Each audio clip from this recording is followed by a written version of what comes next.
McDonald's. Today, it's the most recognizable restaurant brand in the world. Every single day, nearly 70 million people eat at McDonald's. That's actually more than the entire population of France. It's in over 100 countries, serving burgers, fries, and shakes to everyone from Wall Street bankers to farmers in rural Asia. The golden arches are even said to be more widely recognized than some country flags. But here's the shocking part. McDonald's isn't really in the burger business. Yes, it sells fries, yes, it sells McFlurries, but those are just the products you see. Behind the scenes, the real engine that makes McDonald's billions every year isn't food at all. It's something far more surprising. And once you hear what it is, you'll never look at McDonald's the same way again. This is the story of how a small burger stand in San Bernardino, California, turned into a real estate empire disguised as a fast food chain. Stick around, because by the end, you'll see how McDonald's became one of the most powerful companies in history, and the 3 business lessons that explain exactly how it traps competitors, dominates cities, and earns billions without even needing to flip a burger. Our story starts in 1940 in San Bernardino, California. 2 brothers, Richard and Maurice McDonald, opened a tiny drive-in restaurant. Back then, drive-ins were the big trend. Teenagers would pull up in their cars, and servers on roller skates brought out trays of burgers, fries, and milkshakes. But the McDonald brothers noticed a problem. Drive-ins were slow and messy, orders took forever, trays spilled, and customers got impatient. So in 1948, they did something radical. They closed their restaurant for 3 months and reinvented the entire system. What they came back with was revolutionary.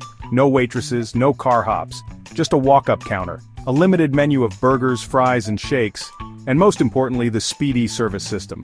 They borrowed principles from factory assembly lines and applied them to food. Every worker had one specific task: grilling, dressing buns, frying potatoes.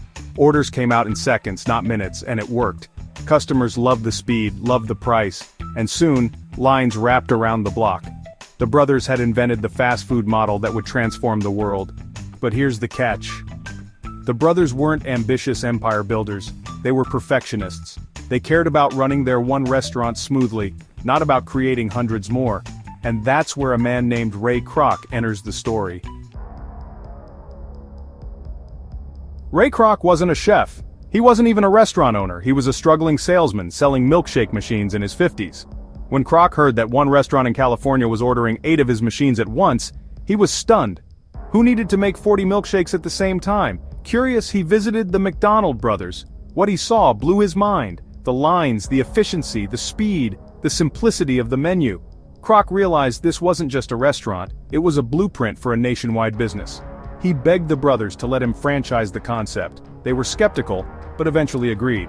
And in 1955, Ray Kroc opened the first McDonald's franchise in Des Plaines, Illinois.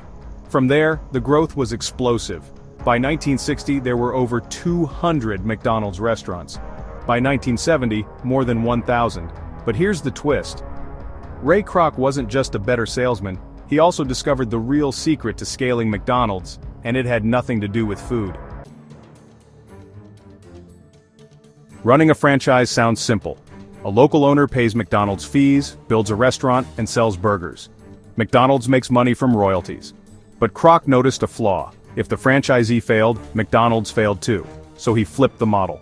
Instead of just selling franchises, McDonald's, through a new company called the Franchise Realty Corporation, would buy the land under every new McDonald's location.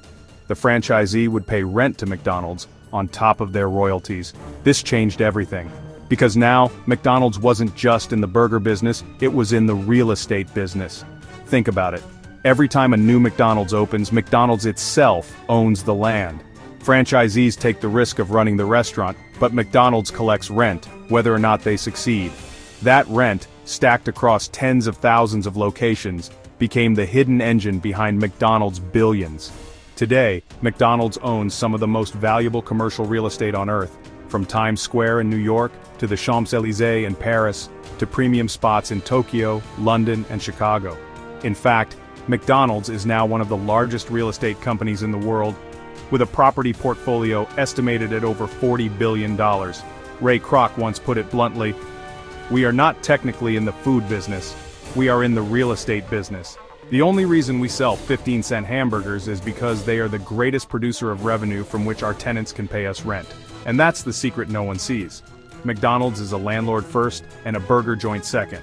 But that's only part of the story, because McDonald's still needed one more thing to dominate marketing. By the 1960s, competitors were everywhere. Burger King, Wendy's, Dairy Queen, they all copied the fast food model. So McDonald's doubled down on branding. In 1962, they introduced the Golden Arches logo. In 1963, they launched Ronald McDonald, the clown, who became the face of the company. In the 1970s, they created Happy Meals, turning every family visit into a memory for kids. It wasn't just food, it was culture. And behind it all, McDonald's mastered something even more powerful: standardization. No matter where you went, New York, Los Angeles, or Paris, your Big Mac would taste exactly the same. That consistency built trust, and trust built scale. But scale also created controversy. By the 1990s and 2000s, McDonald's wasn't just a restaurant, it was a global symbol. But symbols attract criticism. Health activists accused McDonald's of fueling obesity. Documentaries like Super Size Me painted it as toxic. Environmental groups attacked its farming practices, workers protested its wages, and yet, McDonald's survived. How? Well, by adapting, adding salads, cutting supersize options, switching to cage-free eggs, raising wages in some markets. But also by leaning harder on the part of its business critics couldn't touch real estate. Because even if people eat fewer Big Macs, McDonald's still collects rent from every franchisee every single month. That's the genius of the model. Today, McDonald's has over 40,000 restaurants worldwide. But here's the wild part. 93% of them are franchises. That means almost all McDonald's locations are run by independent owners, who pay McDonald's fees, royalties, and rent. So McDonald's itself doesn't worry about flipping burgers, training staff, or running day-to-day operations. It just collects money from the real estate and the brand. This structure makes McDonald's incredibly resilient. Even during recessions, even during the pandemic, its income from rent and royalties kept flowing. Which is why McDonald's remains one of the most profitable companies in the world, generating over $20 billion a year in revenue, and yet, the company keeps pushing further. Delivery, digital ordering, McCafés, loyalty programs, all built on top of that foundation: burgers as bait, real estate as the business.